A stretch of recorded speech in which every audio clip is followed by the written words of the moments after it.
think League is not a game that you can immediately jump into and be good at. Probably when you first start playing it, it's going to be a bit frustrating and going to be quite confusing.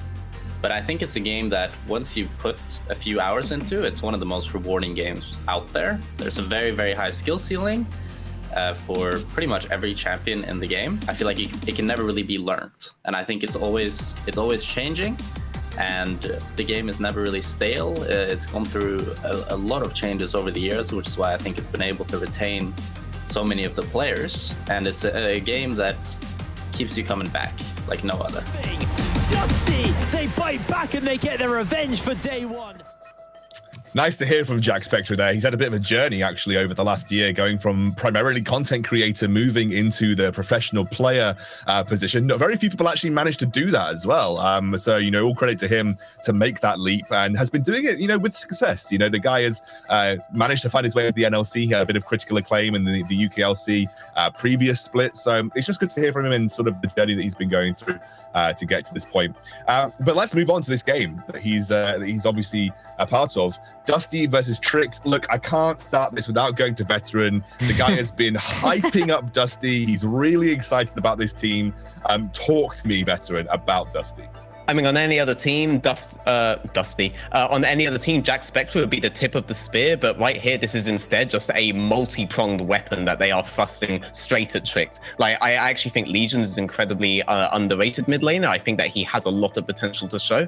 I think if you move to any of these lanes, honestly, like all of them have very, very significant carry potential, and I think their jungler is another jungler that has demonstrated over and over again that he is fully willing to play towards his lanes and towards the lane of strength. He's not exactly selfish whatsoever. So even though you might see coincidence on something that is a weak side, it would be more like a weak side Gangplank, a weak side Yorick, something that at some point he's going to spike in and be very influential on fights. I don't think this is going to be one of those teams we're going to see a large amount of tanks and a large amount of utility, but maybe they do choose to do that. Maybe they do decide game in, game out, like which players they're going to play around depending on composition. There's actually so much with this team that could go right. And it's very rare that I will bring up like coaching stuff, but Veigar V2 is on there. He was part of Fnatic before, and he was responsible for stuff like Garen Yumi. He had a large influence on the funnel meta that ended up happening. So you may see very creative ways to bring out the multiple strengths that exist on this team. Obviously, none of these players are people that we would talk up like we would talk up someone like Dan, or like we talk about Deadly, for example. But all of them do have the potential to make it to that point at some point, and they have a lot of options to choose from. I'm very excited because I don't really know how this team is going to perform, or even the manner in which it's going to perform. So super excited. You're talking about a weapon, Veteran. You could probably call it a trident, triple threat trident. Right there. See, I was trying to remember the name. You've got me. You always have my back, man. Trouble. Look, let's look at the other side of the coin then. Trick. Talk to me about this team. All right, so Veteran talked about the triple threat, which I feel like both of these teams have, because Trick come in as a newly formed team as well. They're bringing in Wazer, that's an ex-champion in the Nordics from summer 2019. So this guy does have a lot of experience in the scene. And with him and Aaron sharing a large amount of champions, you will see the Kamas, you will see the Pantheons coming in. They're flexing pretty much a lot of things that can give them very much creative freedom in their drafts. Now, of course, there's two lanes that you can play against, but having Soph in the team as their jungler, he typically tends to play towards that bot side together with Achu. And of course, them having played together previously, you would assume that this would be a reoccurring theme in this team, adding in there, of course, PlayStation as well. Yeah, I mean, and I just want to touch on that while you're talking bot side, because we've got a different narrative going on here too. So yeah, I'm just going to be the guy again, once again, that these two supports are in fact Danish, but that's the storyline to these two supports. Fiddle for so long has, in the Danish amateur scene, been seen as the best support that's not in an ERL at the moment. And for so long, PlayStation has been living in his shadow too, always being ranked just under him.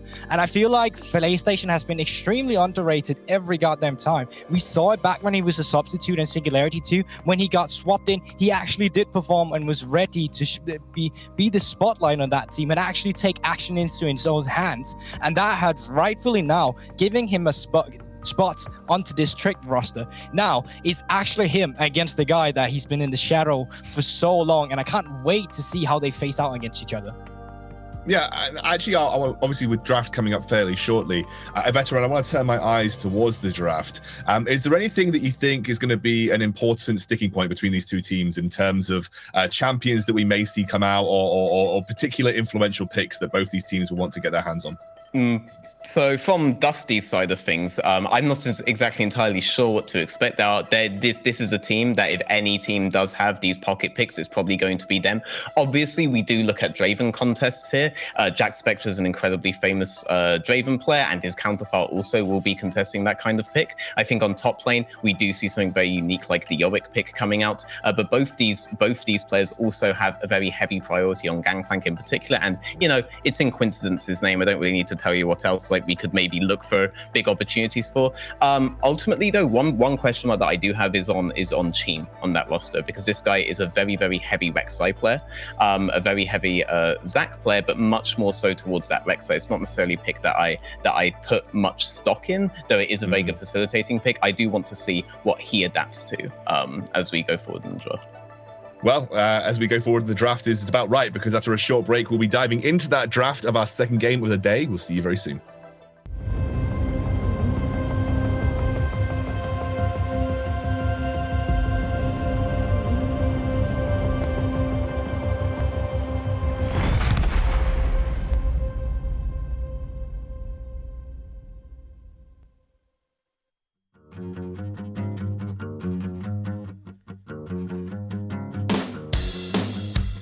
I'm not forcing, no picture perfect, moment lasting anymore. And I'm not waiting for some golden moment to arrive at my door. I wanna push the question, I wanna force the issue, I wanna relish in silence, I wanna catch the ball, I wanna catch it, you better throw it good, I wanna catch it, can catch the ball.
You better throw it good. I wanna catch it. Can catch the ball.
in the twilight before the dark hour.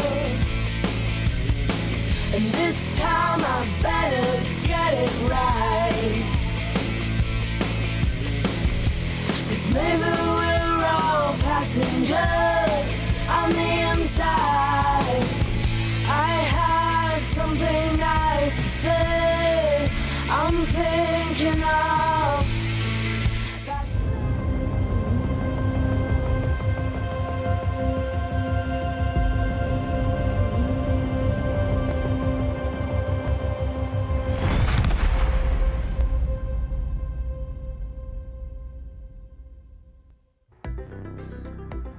Draft is almost underway. In fact, I'm going to rephrase that. Draft is underway as we jump straight into the picks and bans. 3 bans already down. It is a Phelios ban, which is actually something that doesn't strike me as odd. Jack Spectra did default to that a lot in the UKLC over the last split. It's another one of his pretty solid picks. And then the Ezreal ban coming through as well. This is interesting. This is a different strategy coming out from Tricked. They're targeting the more popular AD carries that we'd see in the current meta. And Gulbog, I know you've got a point here. I'm going to bring you in.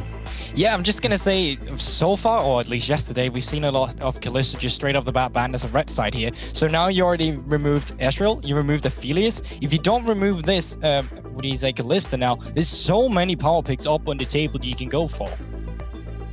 The Syndra early ban is actually incredibly interesting to me because it's a blue side Syndra ban. And I know that like these players actually do have the ability to flex Syndra, so something very specific must be being planned here. They don't lack for Syndra players on their team. There's no necessary reason for them to ban it on the blue side. Yorick ban versus Coincidence. You didn't want to see it. You said, I don't want to see Yorick, so yeah, I mean, I don't want to see Yorick, but I also would be perfectly fine going against the Yorick. Varus, however, has been left up. So they actually realized that they were in a gambit at this point because of the Aphelios and Ezreal ban, where if they opt to ban Syndra, then they give over Varus. Otherwise, they end up going to trade Varus for Syndra. No one really necessarily wants to deal with Varus. So if they can opt in for a first pick Varus, they will go for it so long as they don't have to trade Syndra away. So they ban out the Syndra for mid lane, and then they get Varus first pick. I actually think pretty smart. I was going to say they're getting Thresh and Kalista in return, and we just see how volatile that lane was when Monster played against them. Justifiably though, they were playing against Nautilus 6 that didn't have much firepower here, but it's the same thing going on with Coincident, or not Coincident, but with Varus as well. Often you see them start with the Corruption Pot, trying to go for that poke and sustain down there. If you can get that all-in going with a fresh Kalista, you can push that gas from the get-go. Can I just and say we do that actually just see Azir has Aaron been left here, open for Aaron, and he's literally like an Azir god. What I wanted to mention before is that the Gragas has very strategically been banned because Aaron does plan to play a lot of AD mid lane champions, but when you leave his one champion open, he'll be like, thank you very much, I'll take that up. Can't wait for the next Can't wait for the next Aaron 101 YouTube video, how to play Azir in competitive. He's got it. It's the LeBlanc matchup. I know he has very strong opinions on this one. He actually has videos on this on his channel. But Graves has also been locked in. So we have very high priority on 2 very strong picks, but also a large amount of mixed damage. It's not as simple as Azir going for a Merc Treads back, which generally we would see rush in this matchup because of the chains and because of the AP damage output. You can't do that here without making yourself uniquely vulnerable to the Graves anyway. So actually a pretty strong rotation by Dusty. Oh, we've seen this already at least once in the LEC from XL, and it actually did very, very well. Sivir has the ability to just immediately engage very heavily on Varus. It allows you to just run the Varus down and try to bypass the poke, and is incredibly strong skirmish in fights and outscales the Varus very, very heavily. It's impossible to match Varus's early scaling. They've gone for right the opposite. And we were talking about that both these teams could be a triple threat teams, and that was what's going to be so interesting about this first game too, is that we're going to see what kind of identity they're leaning towards. And with Azir in the mid lane now, and you got that Sivir down in the bot side, not known for going all in with the Sivir in the early games. Usually you want 3 points in your queue before you really go ham, or you just wave clear for days. It's just a ping pong down in bot lane with the waves. And then I'm interested to see if we're actually going to see Vaysor back in his carry days, if he can get this last pick. Yeah, I'm actually interested as we go into the second ban phase. Jungler has not been locked in for soft, and Veteran did mention that the guy likes to default to Rek'Sai when he gets the opportunity to. So Yeah. Jarvan has been banned here. That's something that I know soft played a lot of in the previous split. I'm wondering whether this second ban is just going to be a Rek'Sai. Yeah, I did misspeak when I said that. I actually said Cheem when I said that, but yes, you are right. It is soft that really does prioritize that Rek'Sai. I really hope he doesn't necessarily do that in their matchup. It would be very decent object for the rest of his team. But banning out AD junglers would be a very good move for Dusty. It would very much pigeonhole the amount of damage that you'd see going into LeBlanc. Maybe you do open up a Merc Shreds option for her there, because this matchup can get pretty difficult later on. And there's the there Lee you Sin go, ban. the Lee Sin, so you could potentially do see the Rek'Sai right here. What I want to see that I'm missing so far from Dusty is some sort of heavy engage.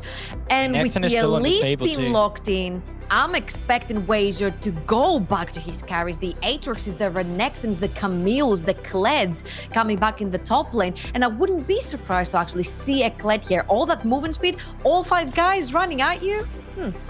Yeah, this definitely was signaled to me like a Renekton as well, with the Elise pick there. Also the synergy between Elise and Fresh. This was the quintessential we are going to dive you on the tower repeatedly over and over again set of picks. But also, if you think that you can contest for early push, though you necessarily can't really on bot, the level 3 dives from Elise are still incredibly volatile. We're probably going to see a topside focus coming out of Tricked, which is different to what we have seen for the vast majority of the first 2 days of the NLC. I'm very, very excited to see that. Lulu being locked in, just a very powerful pick in general. I hope this doesn't indicate we're going to see anything but a lethality Barrister. It's just an absurdly strong pick. There's the Gangplank right there from Coincidence. Okay, so weak side on top, very heavy strengths on bot. Probably going to be traded for this. Okay, we didn't talk about the Pantheon, but there was always in the back of our heads the idea that Wazor and Eren could actually flex this between them. Eren actually does play a lot of Pantheon. He's played it professionally in the past, and this has all of the synergies that Troublelink was pointing out that you'd get from something like a Renekton as well. In the top lane with Elise, it's incredibly easy to set up for Elise there with the Pantheon. It's incredibly snowbally. I expect to see a lot of action on top side. Obviously, you're doing this versus the orange chomping Gangplank, but I expect to see a lot from this setup. For me, honestly, I want to take a look at that. They're not. Wait, what? There's no way. Come Isn't it 20 seconds? That's the point. That's past the freeze. Yeah. But we did. Luckily, I did already mention that they could. Exactly. Apparently, Wazor plays Azir. Wazer plays a lot of AP champions, from a Mordekaiser to a Kama to a Victor. So it wouldn't surprise me for him to pick up the Azir coming in here. And Eren is a Pantheon player. Wow. Okay. I look. That was a wild card thrown at us at the last moment in Champion Select. There, Veteran looks as confused as I think everybody feels right now. Let's throw it over to our casters, Orcs and Hitbrain. They can make heads of tails of this top lane Azir. Thank you very much, Scoundrel. Unfortunately, I don't have a coin, so I can't flip it right now. We'll be seeing how this is going to go. Orcs, I was going to ask you a little bit about some of the other matchups, but Azir top? Or is it just going to be a player going mid? Like, how do you feel this is going to go? Why would they give Wazor Azir if they're going to put Azir mid? Because Eren is the more accomplished Azir player, so I wouldn't have been surprised if they swapped players and they put Eren up in the top lane, but to swap Wazor onto the Azir is a bit of an interesting one for me. I can understand a lot of the times you see these ranged mages, particularly things like the Rise, go up against the Gangplank, just because that range discrepancy does make his life difficult. Typically, Gangplank is great into melee champions, and in this situation, it's not going to be a melee champion. He won't be able to use the full breadth of his kit. He won't be able to use that trial by fire to sort of benefit from that. So I can understand the lane matchup from that perspective. I'm not too sure about the fact that it is Waze on it. I guess we're going to see if he's been practicing. We'll have to see, indeed. This is very fruity, though. Now, obviously, does leave us with the Pantheon versus the LeBlanc mid lane. Is obviously the reason why is they wanted to make sure they got as comfortable as matchup as possible. And actually, that's a good hook by PlayStation on his namesake there. Jack Spectre is ignited. He's got the cleanse. A chin flashes forward. The boomerang blade is dodged, and Jack with the cleanse saves his life. And that's actually just a win for Dusty in that situation. 2 summoners for 1. You've traded up. The downside is Jack Spectre might be a little bit late to lane, but really not too comfortable with Achu just not respecting the shielding coming out from Fittle. The Ignite obviously got denied by the cleanse there, but I'll have to hold that thought. We're seeing Invade here. Oh, they know it's going. The ward is cleared out. I don't think Aaron's you on can do the flank, and ooh, this could be dangerous. They know they're there. They got the soldiers. They got the damage. Graves is good early, but already getting chunked out. And Aaron's moving over. So is Legions. This is just a scrap to start us off as Coincidence gets blast going into the face of the enemy team. Stunned up. Doesn't have cleanse yet. Has to flash away. They're trying to chase for a little bit more here. Aaron gets ignited. Legions jumps in forward. Aaron is trying to put the distance out, but Legions fights first blood. Pings to safety as Wazor can't find the kill. He flashes and cancels the auto attack. It's just chaos to start the game off. Legions gets out scot-free. Aaron's chasing him down. We're still not done. He has the flash. He can chase if he needs it. Aaron answers back out. And actually, that's really gone heavily in favor of Tricked. It looked so bad for them. They lost the Pantheon, and then Wazor, failing that auto attack, actually lands it onto the minion instead. I think he did attack, move, click instead of just right-clicking, and it looked a little bit messy for a second, but Aaron TP's in, cleans up the kill, and now that's actually a big hit to the LeBlanc, who is going to be quite late to lane. Just a really messy turn of events there. You can see the invade attempted by Dusty, but Legions wasn't in position to follow up, and the Pantheon's so strong level 1. We are now seeing the invade continue here with the Graves, though. Yeah, with the prio they've got in the bot lane, they're able to do this invade pretty much free. Soft does have his smite. If he wants to contest, he's going to step forward. Doesn't get the smite down. Shalim's able to take that one. Yeah, and it's just putting a lot of pressure down onto this Elise, denying her as much as possible. You have the priority bot lane, you have the priority mid lane, so pretty free to go for these plays. And Aaron obviously shoved that first wave in, but it's bounced back now, and he's getting really punished. He's just getting auto-attacked by the LeBlanc. Get traded. Aaron actually he really missed a lot of that wave. We're going to catch a little bit more here. Over in the top side, Coincidence. He's getting attacked out by Wazor, though. Wazor's burnt a lot of mana to poke him, though, in lane. And there's still Biscuits. And he's used the last of his Corrupting Potion stacks now. But he still has a Biscuit for Coincidence, though. He's okay. He's okay to farm difference for a is little that bit more. Wazor has TP advantage. Coincidence actually teleported back to lane. Wazor didn't. So Wazor can now go for a reset when he wants, and he'll be able to TP back with items, with a mana and health advantage. So despite the fact he's burned all that mana to try and harass him, essentially he's trading his mana for Coincidence to sustain through the potions. And if he just TPs back, he'll be able to mitigate that. PlayStation is on a ward, so Aaron's moving down here. Stuff is looking for a dive. This is a Elise and a Fresh. They're pretty good at resetting this aggro. Cocoon's going to connect into an instant polymorph. PlayStation tanking the tower for the moment, but now they can just use that repel. Aaron finds himself the kill into Jack Spectre, and Fittle will fall as well. A double kill for Aaron. Very clean dive pulled off there from the side of Trick. Yeah, Pantheon was actually a little bit late to that play. You'd normally want him to be one of the first ones to be taking aggro, like the Elise. And honestly, a little bit messy because the Elise never actually used a repel there. But ultimately, they got the 2 kills. They got out. So you'll see here, PlayStation gets the aggro first, actually has to flash. Then it's a chew after that, so he just walks it away. Typically, you want the Pantheon and the Elise to be the ones taking aggro, but 4v2 is still enough. They managed to take that fight, win it, deny a ton of farm from Jack Spectre, and now you're looking at a situation where Aaron is 3-1 on this Pantheon, already has a serrated Dirk, so he is really powerful right now. And typically, if you're playing something like a LeBlanc, if you can get a Seekers early against a Pantheon, it really shuts down the fact that he goes lethality. But Legion's isn't even close to that if he's even going in that direction. No armor to his name, so Aaron could be putting a lot of damage now. And you have to remember, this could be a situation where the runes were expected to go up against Wazor. And yeah, I think looking at that damage, I'm not sure if Legions even has any armor in the runes right now. Well, Legions at this point is definitely going to be picking up a Sneakers after that. That was nasty. Fittle is hanging by. Just waiting for the dive. But actually, you're going to see Soft and PlayStation from up here. And Thresh, at least, so good in unison. You land one CC, you land the other. You have Aaron there as well for the follow-up. And it just means you're allowed to get some revenge on Chilm, deny some of his jungle, which is important because something to note from the invade of Chilm, from the fact that he's been able to push Soft away, he's actually generated a large level advantage in the jungle. 2 levels up, 17 CS, he's got double the amount of Soft, and you can see that Soft has very much gone around this heavy ganking style that we typically see from him. On his previous team, when he was with the Chew, he put a lot of pressure down onto bot and would frequently gank, and sometimes that was costly in terms of him keeping it up in levels, and we're seeing that again here. It's not even going to get much better because he's spending a lot of time doing this dragon, and in the meantime, Chilm on this Graves is just continuing to farm. It's selfless, but it could be costly. That's going to be the Cloud Dragon picked up for Trick. Soft now wanted to head over and try and catch these bot lane camps if he can. He is down a level on Gene, but not going to take it. Now, we do have access to the Cannon Barrage from Quinstance now, and the and Starfall from the Pantheon, so could potentially see some global plays around those. Right now, the Chilm's looking for Soft. Yeah, Soft stepping forward to the Scry. I mean, it's just a little scary to do that. Grand Starfall's been used, and Aaron actually just finds himself the kill.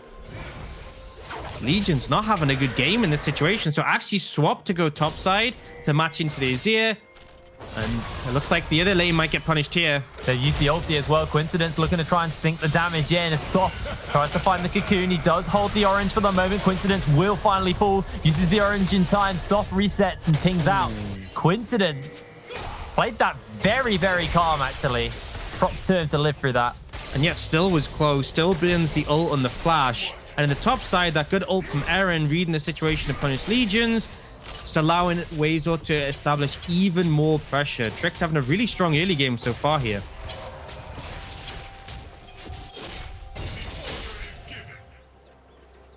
Oh, Weizor got himself the Lost Chapter. Probably don't expect him to finish this Ludens yet.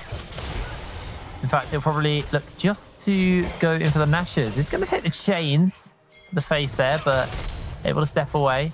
It's a definite window where when Weizor doesn't have his ultimate available, he is punishable, but you can just see Aaron's consistently looking topside, and they're going for the swap now in this situation. They want the matchups that they are signed for. They want the Azir into the Gangplank, they want the Pantheon into the LeBlanc, and they will keep swapping to try and match that. Give themselves as much favor as possible. 4-1 Pantheon we're looking at now. Nearly got enough to finish his first lethality item.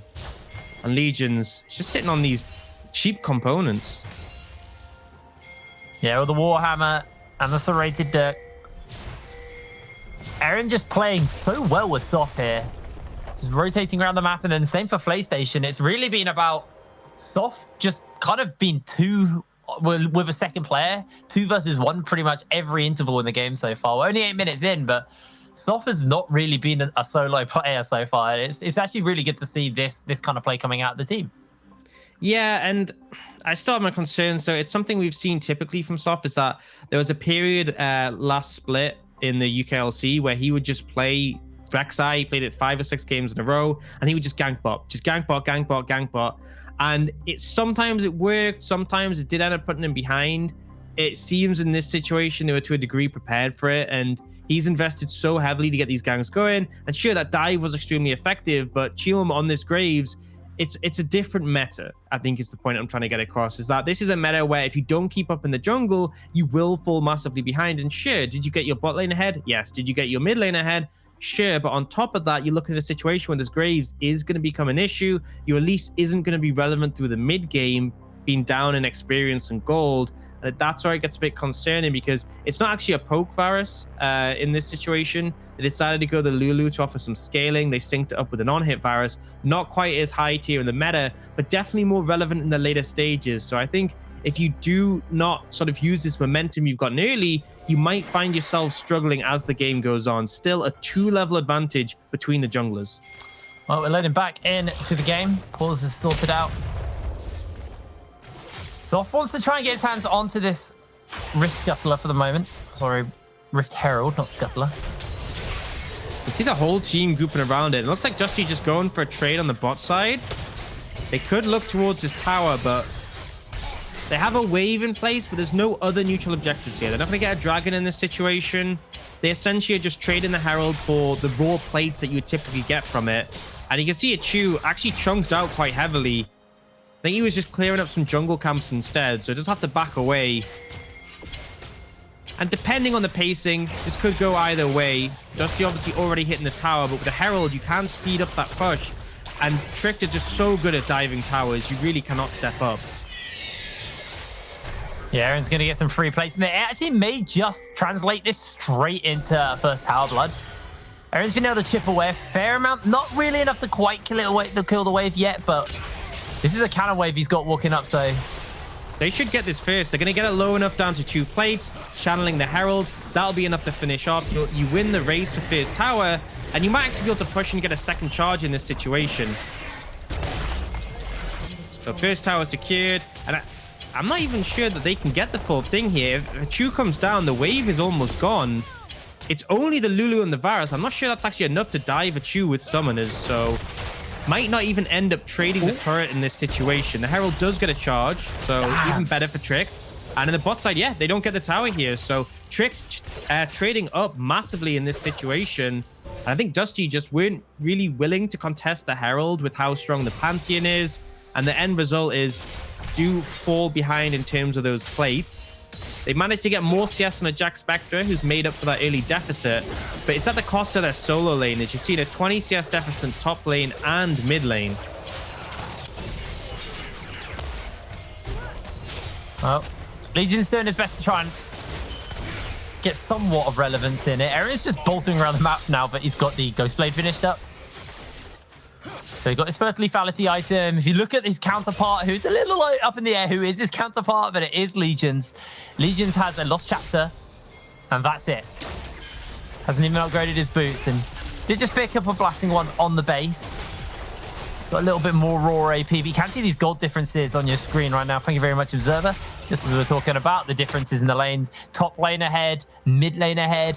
Jungle, to be fair, actually not that bad for Soft, considering how much time he's not put into farming and just put into playing around his team. A big thing was when he got that tower top lane, he got a share of the plate combined with Aaron. So we got a lot of gold from that situation that sort of mitigated the losses. Looking for it, the flash, the flay. Jack Spectre does land the arrow onto a Chew. He's looking for the hood. PlayStation finds it. Beautiful. In comes the ulti from Aaron. He takes down Jack. Soft is the one to secure the kill.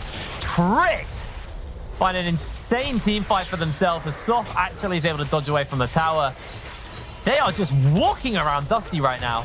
Loving the confidence from PlayStation on his signature champ. Jack Spectre and Fiddle, all of their summoners, all of their ultimates down after that situation. They had the cannon barrage as well, and it just wasn't enough. And now you're seeing Dusty trying to make a play top, but Aaron just doesn't care. Aaron half health in the top lane. He's going to catch this wave. I don't really think Coincidence is going to be able to do too much about it. Can't just zone him with the barrels and maybe make him drop a couple of CS here and there. But Aaron, overall, a really, really solid game on this Pantheon. Let's have a little look at the... I thought we were looking at the beginning of the game there, but let's have a little look at this team fight. They try and get under the tower. It's a great ult from Wazel to knock them back, and then Aaron just secures it by coming in. And again, you have the Pantheon and the Elise tanking. There's very little you can do in that situation to mitigate the diving potential of this squad. But I just love the coordination from Trick. They see an opening in the bot lane, and they do everything they can to punish it, and it works so effectively. It snowballed their gold. They're now 3,000 up. They got 2 dragons in the pocket, and their turrets are looking to fall soon. But they were already taking a substantial amount. That's if Wazel does get this one in the mid lane. Oh, would he's be a playing with total of fire. 12. You know he wants it. He's TPing. The ball's coming in, actually. Jack Spectre. Oh, goodbye. Might be for a bit of trouble. Gets the slowdown. Wazel with the slide. Able to chase in. The flash comes out from a 2. They don't even commit the ultimate. That's enough for Wazel to pick the kill up. It's just bullying at this point, in all honesty. They're doing everything they can to abuse this Varus and this bot lane as a whole. Oh, PlayStation, he was blinded. I'll give him that. He was literally blinded there. So you can excuse him. Aaron pops the Ghost Blade just to scare Legions, and Legions uses everything just to put some distance between him and Aaron. That was just a Q. That wasn't even like a low health Q where it crits. That was just a flat Q. I mean, you've got no armor really on Legions. Yeah, he definitely doesn't have armor runes right now. But that looked like a third of his health off. That was mad. Yeah, Pantheon really can snowball effectively, and Trick to facilitate that. They're now looking to rotate towards his mid-tower and pressure that. Jack Spectre's learned from his third mistake. He's not stepping up again. The thing is, he's got less wave clear than a Poke Varus. Obviously, lacking the lethality to cut through the waves, but they're not going to push any further. Can just clear that one out, but Tricked are now going to take as much as they can from the jungle on the top side and just continue to punish this Dusty lineup. Now, Chi's kind of just been silently farming up as well. He's 0-0-5, so he's been getting some bonus gold from these dives that have been going on to Jack Spectra. So he's very much a late game scaling option, open to Tricked as well. If this game hits late game, he'll always be a threat. And with the fact that you got Nazir as well, they're pretty solid scaling across the board on this team.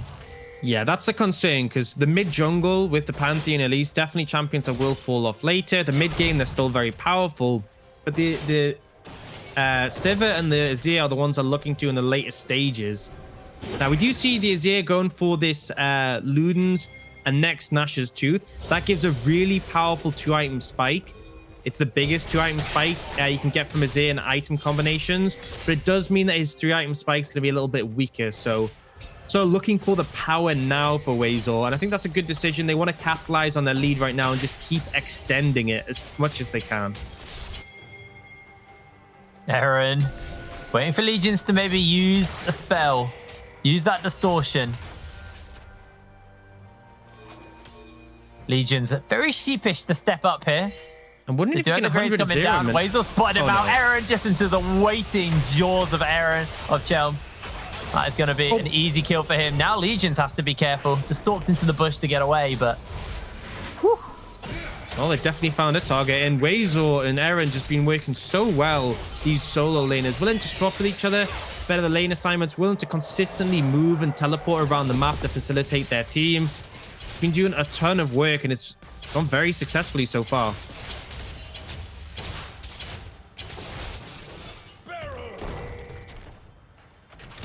Well, 16 minutes on the clock. 1-8 is the kill count.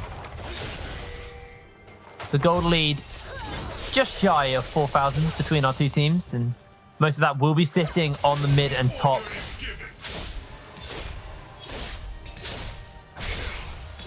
Now, in a situation where you can see resets come out from Dusty as the dragon spawning, they're not planning to contest this one.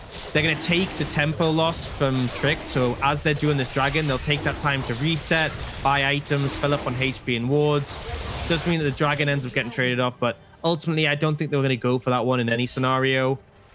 They're just not in a position to fight. They do need to get a little bit more items, particularly onto the Varus, to be more relevant in the game. But it does now mean that in 4 minutes 45, we're going to see that Dragon Soul on the cards for Trick. So to make sure they Weasel's actually taking a lot of damage. The Cannon Barrage has been used. He's going to take underneath his tower and shift away to safety.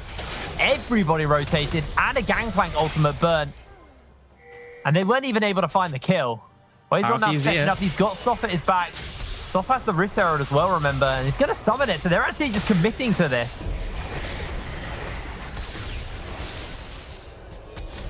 Aaron's pushing out in the top lane, does have that Grand Starfall. Look at the damage coming out as Fiddle just gets chunked. Oh, it's coming in. Yeah, that's Aaron. He's looking for the kill. Fiddle has to be a little careful. But Aaron, actually, he's the one who's going to have to back away. The tower shots are coming down. Puts up a little something. Coincidence is going to take a hook.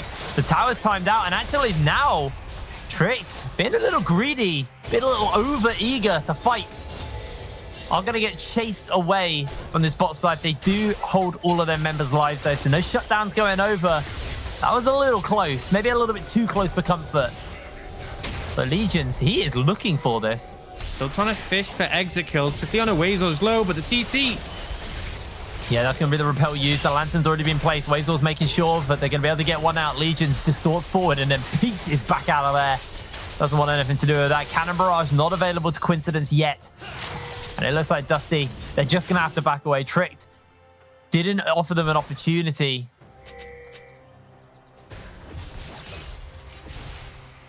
He's actually used mid there by Aaron just to catch the wave and to defend the tower. Been something he's been doing consistently throughout this game, just mitigating the pushes from Dusty.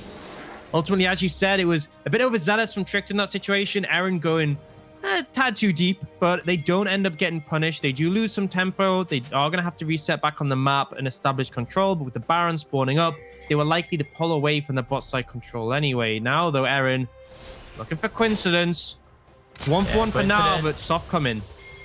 Pops the barrel to try and put some distance between, but Aaron launches into his face. Soft Misses the cocoon as Coincidence gets a good flash. The cannon barrage is going to get used, and Legion's looking to try and come in to save the day. Good repel by Soft to dodge away from all of that, and the Lantern to save the day. Once again, Tricked. They play with fire and somehow avoid getting burnt. Yeah, I think both Soft and Coincidence can be happy they walked out of that one. It's getting a little bit close for both parties. Ultimately, no punish comes through, and Dusty are able to force Tricked away and pick up a blue buff for Legion. So not going too bad in that department. Not until 20 minutes on the clock. The gold lead is still 4,000 between these two teams. Hasn't grown since we last talked about it. And this is just giving time over to Dusty. We talked a little bit about how Trick do have scaling options, but so do Dusty. They've got that gangplank. Actually, we see Wazor not going for the Nashes in this situation, going for the Banshees. So does obviously mean less threatening from a Chains of Corruption flying out from Legions as well. I guess if his goal is to be a side laner, then it does make his 1v1 more potent, but you kind of lose a lot of strength in the Nash's Tooth. It's just such a good item for Azir. The attack speed, the cooldown reduction, really beneficial for the champion. He will be going that third, no doubt. He has a dagger in hand already. Just interesting decision to sort of value his survivability more. Do you think the thing to take away from the point you were making about the 4K gold staying consistent is Aaron and Soft, these two champions, the Pantheon Elise, are going to lose some of their sort of bite as the game goes on. For now, still very relevant though. 50 seconds on this Infernal Dragon. It would be the soul for Tricked. You can see Dusty are trying to get in position to contest it.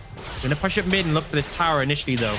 Well, like you were saying, the potency may fall off, but they still have it at the moment. But that is a massive amount of damage thrown down onto the Elise. The repel gets used and Soft chunked here for the moment, but on the hunt's been used. This is Jack's PlayStation flashing forward for the play, finds the hook onto the Lulu. Coincidence is onto the flank. There goes Wise with the Emperor's Divide, putting the Sand Soldiers down. They find themselves a shutdown onto the Azir, but Eren is running amok through the team. He has to go golden though. He's in the middle of the pit, in the middle of everyone. The Lantern will not save the day, and it's a double kill picked up on Graves.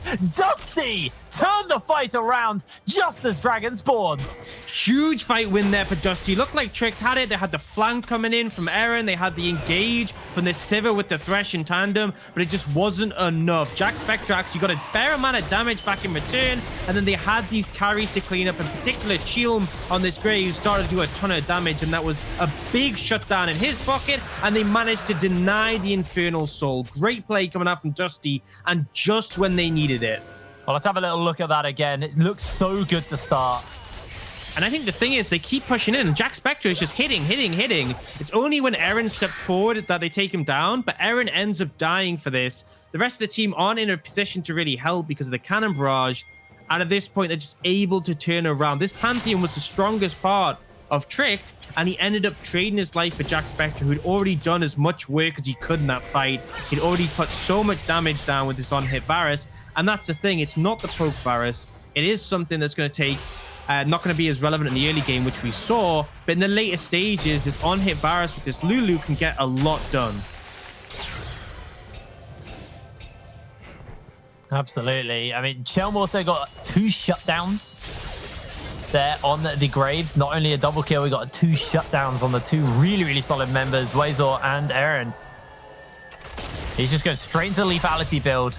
Wants as much upright burst as possible.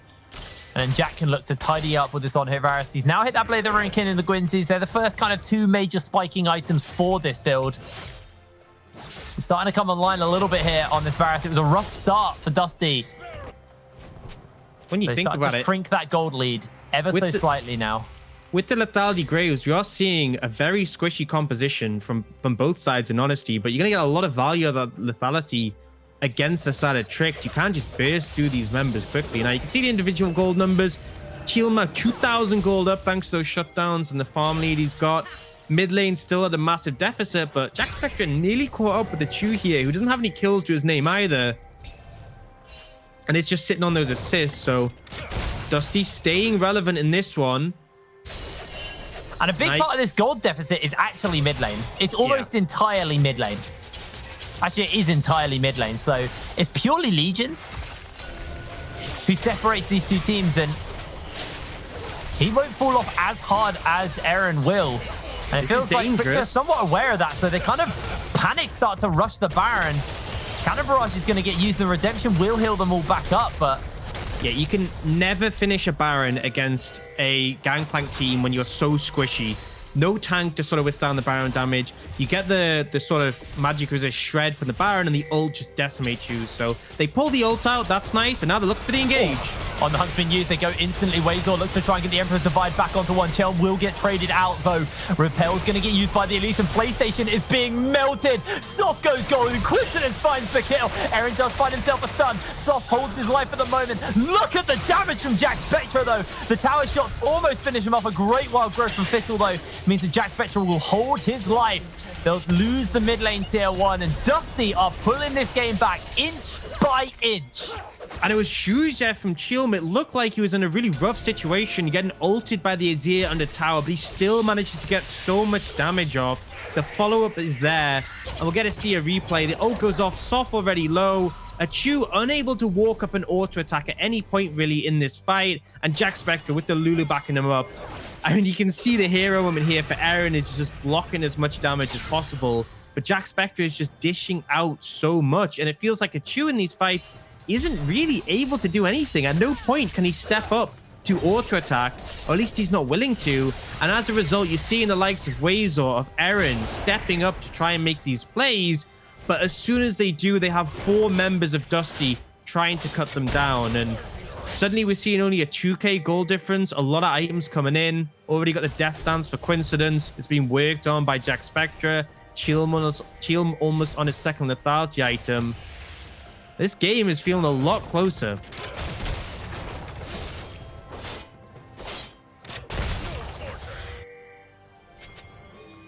All right, well, Dragon's spawning up in 44 seconds. Dusty, they're actually just going to try and pull towards Baron. They know that a lot of the attention is for this Infernal Soul. And they're going to cut through this so quickly with the on-hit Varus. They're on a ward, so they know this is going. So they are looking for the fight. The teleport's coming in on the flank. Aaron's looking for his opportunity. Gets instantly polymorph. His health bar is liquefying here. Wazor gets a free man Emperor's Divide off, but he gets turned around. That's Baron already picked up. The rest is being used. Stop this is out in the cocoon. Dusty have done this, pulling off the impossible and finding themselves the Baron and a kill. They managed to get away for it. They wanted to start the Baron before the Dragon spawns because they don't want to fight around this objective where you get more value from Trick. They're TP and they want this fight. Yeah, Aaron had to use the Grand Starfall to close the gap. Legions looks to come over that wall.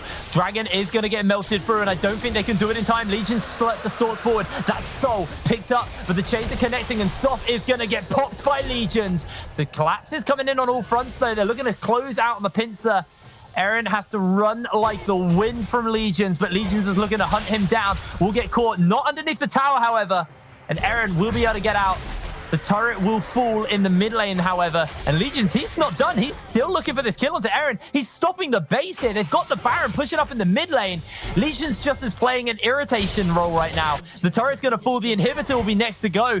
Legions is just stopping Aaron at every opportunity he can. That will be the inhib falling as Legions able to dodge away from Aaron once again. Aaron's waiting for him to ping back, but Legions ain't playing by those rules. Wazor now chasing onto the Dusty members. Legions finds the shutdown. And getting some revenge for the laning phase. Dusty, I think they could be okay with this trade. Oh, Chu's looking now. And doesn't get an auto attack off again. This Sivir just unable to find any presence in these fights other than pressing the ult button. Dusty did get the Baron, but they lost the Infernal Soul over to Tricked. They get that kill onto Aaron, but they didn't really get much in that push other than the mid lane inhibitor tower. They didn't take the inhibitor, and Tricked are able to answer in return.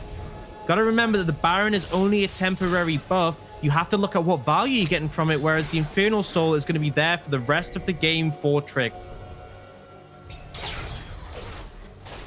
I mean, we talked a little bit about what Jack Spectra is able to do. We'll get onto that in a minute, though. Let's have a little look at the Baron.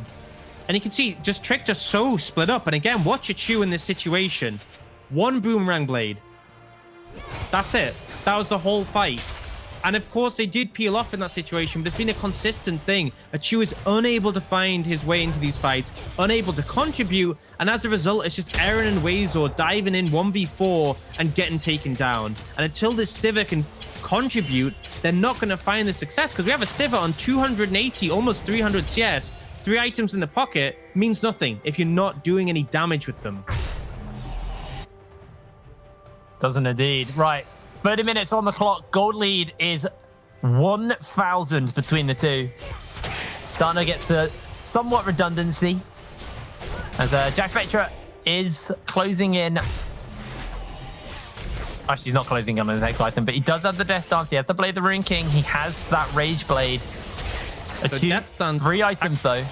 Death Stance actually really nice with the on-hit Varus because the Ginsu's on hit, you benefit from the healing from the Death Stance, whereas you wouldn't with lifesteal. So you're able to also benefit from your blade damage, makes you really hard to kill with a Lulu. So Jack Spectre is going to be even more difficult to take down. Definitely going to be a bit of a raid boss in the back line. And the goal for Trick to shut him down, activate your Sivir, try and win out this team fight. They are now looking towards Aaron, but I don't think they're going to catch him because he can just ult out if he wants to. Yeah, he also does have the Ghost Blade himself, so he's got enough movements off down to take himself the safe way out. Wazor now looking to push down in this bot lane. Coincidence is shoving up in this top side. Looks like he's not going to commit for the turret. He just wants to back away. Level 16 starting to get closed in, and Soft level 12 to Chelm, who is level 15 currently on the Graves. And the Elise has just never really felt relevant from the early game. Soft invested so much to get his team ahead, and the trade-off is he is now essentially useless. He's actually less useful than PlayStation, and both of which are less useful than Fiddle. They're essentially just trying to prop up their teammates. It's really up to Wazor, Aaron, and Chu now, and they're looking for a Chu here. Yeah, the Lantern will be thrown out, though. The one useful thing about the Fresh still. No, we have. He has good engage and good disengage. Yeah, I mean, I'm not saying PlayStation and Fiddle aren't useful. They are actually providing a lot of value in this situation, but typically the supports as the game go on aren't going to be able to have as much gold. And in honesty, it's just Soft is the least useful member. He's a Cocoon bot at this point. A Cocoon bot and a Smite. That's all he really offers in this situation. Now, I've got a question for you. Hit me. It answered it for itself. I was curious whether or not the Azir towers get the Infernal Soul proc. They do. We just saw one happen. There you go. Why am I even here? What you say? Well, I guess we've just had you around so long, but at this point, it's just like you're here now. Yeah. Well, we see actually there's a ton of vision control towards the Baron established by Dusty. There are 4 control wards there. We do now see them being cleared out by Aaron. This is really interesting because this is the first time we've seen a gold graph, which isn't just completely lopsided. It's actually showing the kind of the ebb and flow, at least of the late game of this game. I mean, this is just a tragic gold graph for Tricked if they end up losing this game, which at this rate, seeming like a possibility. They had this in the bag, but still looking to scale. They are now challenging for this mid priority. We have Baron up in 10, Elder Dragon in 40. So if they want to force, they need to go now before the Elder Dragon spawns. Otherwise, you might end up trading. They may well just start this one up once more. They're going to smash through it if they do it, though. You have to be oh so aware of that. Soft is playing with fire. I'm looking for him. He's going to stay outside of the pit for the moment. The Grand Starfall being used by Eric. Try and get in. Coincidence throws out the Cannon Barrage. This is a messy, messy fight on all fronts. Soft instantly chunked out, however. The Standstill just doing a lot from Wazor. Coincidence is going to go golden as he gets himself a killing spree. Wazor does find himself a shutdown, though, on to the jungler. Meanwhile, Jack Spectre flashes away from the Azir. Finds himself one. He's going to get shut down, though. Aaron looks to tidy up. Legions is having a bang out. And Tricked find the team fight win. And finally, a Chu gets his chance to start hitting people. Lulu got picked off instantly, and we talked about it on the analyst desk. PlayStation always playing second fiddle to Fiddle, and this time he takes him down in the team fight. No wild growth used, no flash used, not even the Mikhail's up for grabs, and they end up being able to take that team fight with the critical Lulu being down. We've got to replay this. This hook here. Once again. This hook here takes down the Lulu, and as soon as he's down, it's just a fight for Trick to win. You can see a Chu now able to step up more here, trying to get these auto attacks off, but it's mostly Wazor and Aaron doing the lion's share of the work, and it's only the cleanup where a Chu starts to step up, comes up, starts landing those crits. And you feel like if the Lulu was alive, Jack could have carried that game. 100%. That fight, even 100%. At least. That was Fiddle's mistake. Cost that team fight. And ultimately, it was PlayStation's play. Elder Drake is alive. Aaron's going to push up in this bot side of the map, and it just looks like it's do or die for the side of Justy.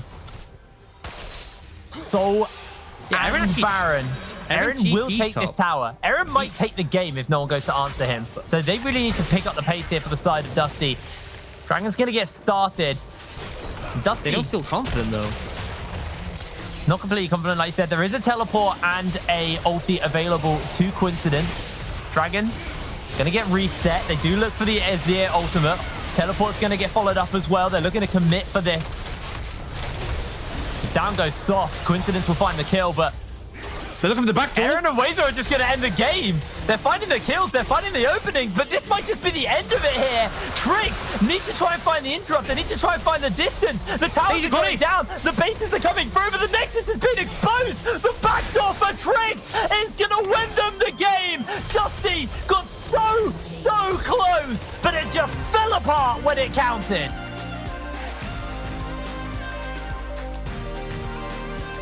What a game. What a game between these two. Trick nearly losing control of it. And it was just a clutch decision at the end. You saw that Aaron just like all the time, he's like, I'm TPing to this lane, I'm going. And that's what he did. They got the Baron, he recalled, he instantly TP'd top and went, I'm going to push.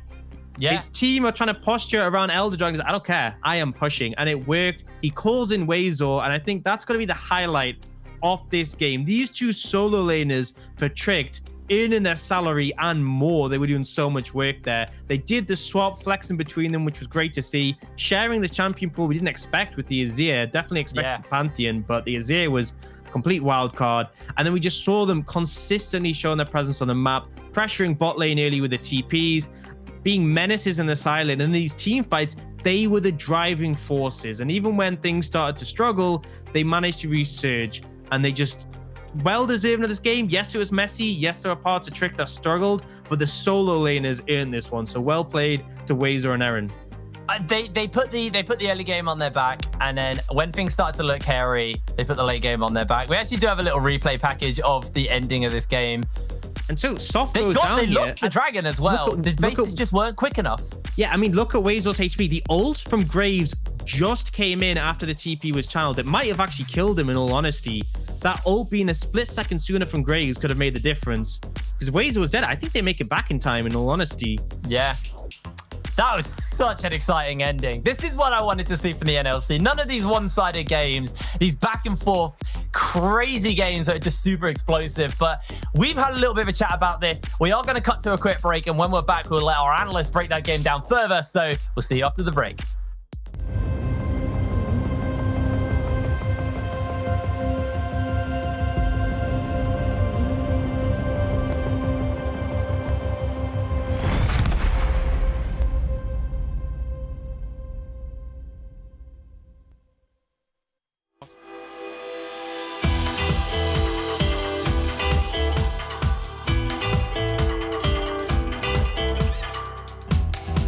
We fall so hard to tend the gardens for strong and lonely hearts. The roofs are falling under the bulls left in the summer, striving to find places for cover. We can't abide. Breaking your backs and falling on the stone. Out on my own.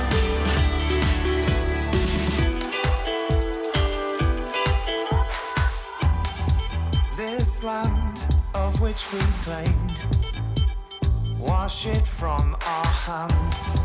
Don't flinch or move a mile. It's safer for the houses are proud. We'll live near the forest. Say all your prayers. Ears to the ground. We can't look back. Breaking your backs and falling on the stone. Out on my own.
Welcome back to Mold Central here after that game that we just witnessed.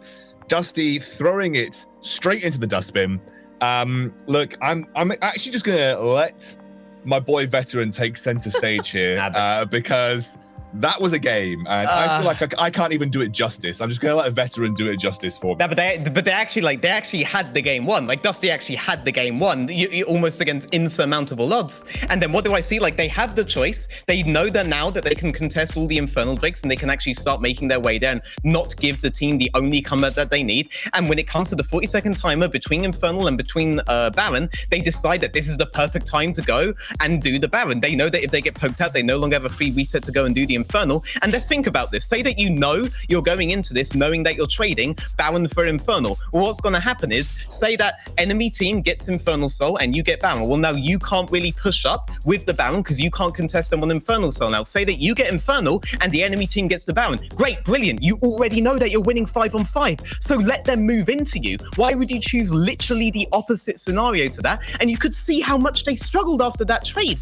But this is incredibly basic stuff, especially after I'd seen them do some pretty high level shit up to that point. They blundered it in the dumbest way I think I've seen the entire of the NLC. That was an insane throw. That should never happen, especially at this level. And after everything else I'd seen from them, I was ready to praise them. I was so ready to praise them. But then I have to see that trade. You saw how much they struggled after that. They knew they couldn't win group situations anymore. They tried to split the map and then make heavy picks on their players, but you know, they were all very slippery people at that point, and they knew that the moment that the next 5-on-5 came out on the Elder, that they would just win straight up. And so did Dusty. So the game never progressed from that point on. And that never had to happen in the first place. They go from this to Infernal. Great, brilliant. Let them have the Baron. Let them move into you. You already know you're winning that. But this is the only way that they could get back in. And you gifted it to them. You gifted it to them. Can I level this conversation a bit? Because I feel like obviously Dusty's getting a lot of flack here, but I don't think we should take away from Trick what they did do right in this game. I feel like their bot lane was the most consistent factor of this game. You take a look at PlayStation, was able to hit a hook in every clutch situation. You can talk about it was Fiddle being out of position a lot of the times, but PlayStation hit that. It was heat-seeking. At the same time, the bot lane dive they made work in the early game, it was actually high-level stuff we see coming in from here.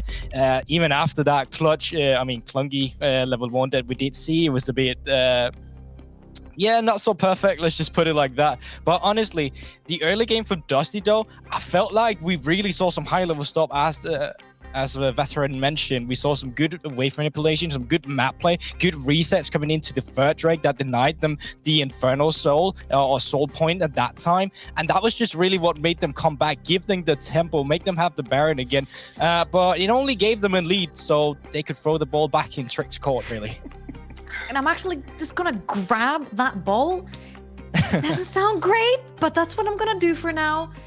And I'm gonna put it right in Trick's court, all right? Because I felt like their early game was so crisp and clean and genius. The guy who drafted this, a madman. You put Waza on a mage, you put him on Azir. We know he can play Karma, we know he can play the Victor, but Azir, I think, is such a high... He has such a high skill ceiling, and Waza, even though I criticized them on a lot of these fights, he proved to be the winning factor at the end with the teleport. And the fact that they moved the Pantheon in the mid lane, it gives so much priority to all these dives that we thought were going to happen in the top lane with the Pantheon. Now they're happening all over the map. You have the Elise, who is great at diving towers. They moved all of that pressure down bot. They snowballed the Pantheon. They never let go of the gas. And yes, there was a moment where they would start losing the fights due to them getting outscaled, but that last minute TP on a 10% HP Azir is what gave them that win at the end. Because had that fight not gone that well and the Elder Dragon going on to Dusty, we could have seen a completely different game from there. Can I just say real quick that the coach from Trade is actually called Mad Lad Pat? So yes, he is a madman. There you go. He's mad. I'm glad that we calmed down from Mold Central here, because I was getting caught up in the whirlwind of emotions that game was. Look, I've got Aaron on standby. I'm going to have a chat to him about that game. Aaron, hey, can you hear me? Yeah, I can hear you. Hello. Oh, mate, what a game. First of all, congratulations. Obviously, it was a win that definitely came hard fought. First of all, how free was the win after you got Infernal Soul? Honestly, it wasn't like this game should end much sooner and it should never go this close. Like the fight really could just go anyway. If Azir died, I don't think we could end. They could get the Elder, so it was so close and definitely wasn't comfortable until like after like I don't know what it was, 30 minutes, we started trolling. What? Okay, so you guys had such a dominant lead in the early game, right? Obviously, the bot lane tier 1, it was free real estate for your dives. What did go wrong? Where did you take your foot off the gas, and what was the mistake that you made to let Dusty back into this game? So basically, we kind of forgot our win condition. I don't think that. I mean, yeah, we have like the Azir and Sivir, but we don't have any front line. And it's like team fighting is not maybe what we want to shoot for. We should be looking on side lanes. I should be calling the Elise to shadow me because we can kill anyone under tower easily. Sivir gets prio, she can rotate. But instead we were like playing their game instead of just playing side lanes and out-rotating them with our team composition. And that's why it was much closer than it should be, in my opinion. So that's what I think right now. But of course, I didn't see the review, so. Yeah, I mean, I think obviously when you got Infernal, the team fight started working out for you because you were able to get that burst off. But just briefly before I let you go as well, you had that Azir top lane swap. You know, at the last minute you kind of swapped the Pantheon Azir. What was the theory behind that? Why did you make that swap at the last moment? So basically, like, I think Azir is super good into LeBlanc already, but we wanted maybe, like, the Pantheon is just free win. Like you see, like automatically when we locked the Pantheon and Elise against LeBlanc Graves. Now the level 1 was kind of messy, but if that didn't happen, there's just like literally nothing they can do because Pantheon gets free prio. I can in 1v2 and we always rotate on a stack, play on bot lane and just keep dying. And Graves is a farming jungler, he doesn't really want to be there all the time. And LeBlanc doesn't have TP, so she just really can't move and there's never a chance she's gonna kill me. So we saw like even better opportunity and I guess Razor first time Azir worked out, so that's nice. Yeah. It was an entertaining game. You guys played really well, and obviously some great late game decision making there to clutch out the win for you. That was crazy. The last 3 minutes or something. Yeah, that was sick. I'm really glad you guys had a good performance here. I'm really looking forward to seeing you play further in the NLC. So congratulations on your first win, mate. We'll see you more next week. Yeah, thank you, and see you. First time Azir, by the way. Maybe that explains some of the slight miss mechanics in the team fights, but it still works out. He probably learned from Evan's YouTube videos. He actually has a really active YouTube channel on Azir, which people could probably check out. It's called LOL 101 on YouTube. So there you go. Oh, there you go. Yeah, I think that's why we were expecting Aaron to take the Azir, by the way. Obviously, he's just a very, very well-known Azir player. But look, that was a really entertaining game. We need to wind down from both the excitement and the frustration from watching that one play out live. We're going to go to a quick break. When we're back, we have our third game of the day.